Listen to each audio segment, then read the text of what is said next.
નમસ્કાર, હું રાજ. આપ જોઈ રહ્યા છો સ્પાર્ક ટુડે ન્યૂઝ. સુરતના બાપુજીની વાડી ફાર્મ હાઉસમાં પોલીસે બાતમીના આધારે રેડ કરી દારૂની મહેફિલ માણતા 22 લોકોની અટકાયત કરી છે, જેમાં 14 યુવકો અને 8 યુવતીઓનો સમાવેશ થાય છે. પોલીસના જણાવ્યા મુજબ નિધિ જરીવાલા નામની યુવતીનો જન્મદિવસ હોવાથી મિત્ર મંડળ દ્વારા પાર્ટીનું આયોજન કરાયું હતું. પાર્ટી દરમિયાન ગેમ્સ પણ રમવામાં આવી હતી.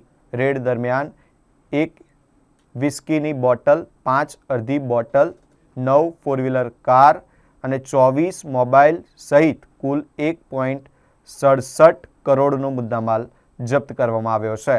અટકાયત કરાયેલા લોકો પૈકી કેટલાક અલગ અલગ ક્ષેત્રમાં કામ કરે છે, જ્યારે કેટલાક કોલેજના વિદ્યાર્થીઓ હોવાનું સામે આવ્યું છે. દારૂ ક્યાંથી લાવવામાં આવ્યો હતો અને ફાર્મ હાઉસના માલિકની ભૂમિકા અંગે પણ પોલીસ તપાસ કરી રહી છે.